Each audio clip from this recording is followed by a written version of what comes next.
IRGC Iran کی navy نے warning جاری کی ہے کہ آج کی بڑی خبر یہ ہے کہ انہوں نے کہا ہے کہ خلیج فارس، عمان، سمندر اور آبنائے ہرمز کے قریب کوئی بھی جہاز بغیر اجازت نہ آئے، ورنہ اسے دشمن کے ساتھ تعاون سمجھا جائے گا۔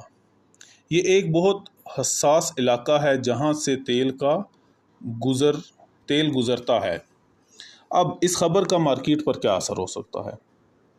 اگر صورتحال مزید خراب ہوتی ہے تو مارکیٹ میں خوف بڑھ سکتا ہے اور سرمایہ کار احتیاط کرنا شروع کر دیتے ہیں، اور اس کا اثر یہ ہو سکتا ہے کہ قیمتیں بڑھ جائیں یا قیمتیں اوپر نیچے تیزی سے حرکت کریں۔ وائلیٹیلٹی کرپٹو مارکیٹ میں اتار چڑھاؤ آ سکتا ہے۔